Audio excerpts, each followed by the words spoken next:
há duas palavras na Bíblia Sagrada que, na verdade, no meu ver, elas se complementam. Uma tem que ver em Marcos, no capítulo 11, versículo 22, quando Jesus diz: e Jesus respondendo disse-lhes: tende fé em Deus. E a outra está em Tiago, capítulo 3, versículo de 1 a 6, quando ele fala sobre a língua. Ele diz que a língua é um pequeno membro que pode incendiar um bosque. A língua, com ela nós abençoamos a Deus e amaldiçoamos aos homens. E então eu quero que você entenda algo muitíssimo importante. Nós precisamos costurar essas duas coisas. Você vence à medida em que você confessa em fé. Você vence à medida que a sua boca professa a fé. Você vence à medida em que sua boca ela se abre para confessar a fé. O nosso mal é que a gente confessa todas as coisas, menos a fé que nós cremos. Então hoje eu quero te passar 5 atitudes que você deve ter com relação à tua palavra. A primeira delas diz: confesse a fé. Faça da sua boca, da sua palavra, uma confissão de fé. Retire da sua vida, sabe o quê? O pessimismo.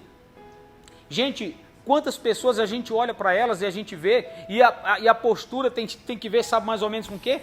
Cheia de negativismo. Eu não dou conta, eu sou isso, eu sou aquilo, o vento está soprando, a doença chegou, a peste está tocando. E eles, em vez de confessar a fé, eles acabam confessando o pessimismo. Mas a Bíblia diz assim, ó, em Provérbios 23, versículo 7, a parte A: porque como imaginou no seu coração, assim você é. O que você fala, você é. O que você é. Por isso que a boca fala do que o coração está cheio, mas também o coração se enche daquilo que você fala com a sua boca. Use a tua boca para fazer a confissão de fé. O segundo segredo que eu quero passar para você hoje à noite é: use a palavra sempre do arrependimento e do perdão. Sabe, uma das coisas que chamava a atenção de Deus no rei Davi era que sempre, quando ele chegava diante dele, ele dizia: tem misericórdia de mim, ó Deus, tenha misericórdia de mim. Gente, nós precisamos mais do que nunca nos humilharmos diante do Senhor, mas utilizando o segundo segredo, que é exatamente a palavra do arrependimento, a palavra do perdão. Se você tiver que abrir a sua boca, abra a sua boca para liberar perdão. Abra a sua boca para pedir perdão. Como é bonito. Há pessoas que não entendem isso, mas há uma profundidade nisso.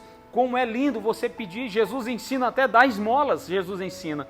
Porque Deus se compadece com aqueles que pedem. A Bíblia diz: batei, batei, abre-se-vos-á. Buscai, buscai e achareis. Pedi, pedi e dar-se-vos-á. Sabe por quê? Porque Deus se compadece com aquele que pede. Então o segundo segredo seria você ter na sua boca uma palavra de arrependimento e de perdão. O terceiro segredo para que a sua boca seja usada em fé é a palavra da gratidão. Gratidão vai de encontro à palavra de murmuração. Sabe por quê? Porque a murmuração, ela na verdade nada mais é do que um sinal daquela pessoa que não crê em Deus. Todo murmurador, na verdade, ele se vale e ele busca o recurso na incredulidade. O murmurador, ele é ingrato por natureza. O murmurador, ele pode ter o que tiver, mas ele sempre vai ter uma linguagem de ingratidão. E ao contrário disso, eu quero te dizer o seguinte: use a sua boca com uma palavra de gratidão. O apóstolo Paulo diz assim em 1 Coríntios 10, versículo 11: e não se queixem, como alguns deles se queixaram e foram mortos pelo anjo destruidor.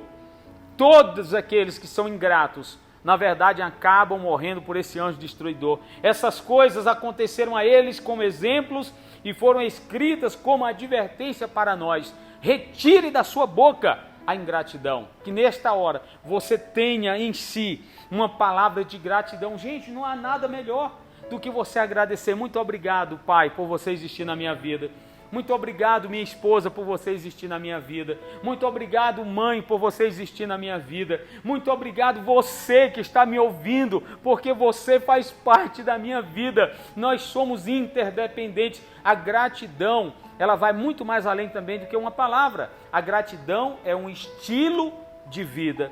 E Jesus nos ensinou a sermos gratos. Uma outra coisa que eu quero te ensinar nesse contexto de usar a boca em fé tem que ver com a verdade. Fale a verdade sem desculpas. Até um ditado que diz que a verdade pode até doer, mas ela precisa ser a verdade. Não use nenhum outro tipo de artifício, sabe? A palavra precisa ser em verdade, com verdade, recheada, a pura verdade, mas sem desculpas. Adão, quando ele pecou, Deus chegou para ele e disse: Adão, onde estás? E ele disse: eu tive medo, Senhor, e me escondi. Por que você está assim, Adão? E ele disse: foi a mulher que tu me destes. Ele estava falando uma verdade, mas ele estava falando com desculpas. Ela que foi a culpada de eu estar assim. Deus foi até a mulher e ela disse: foi a serpente que está lá no jardim. Sabe, gente, dentro dessa linguagem metafórica, nós precisamos entender uma coisa. Deus nos deu a palavra da verdade e eu preciso usá-la sem desculpas. Não adianta eu ficar me desculpando. Gente, eu preciso é falar a verdade. Não usando meias verdades com desculpas. Diga a Deus, sabe o quê?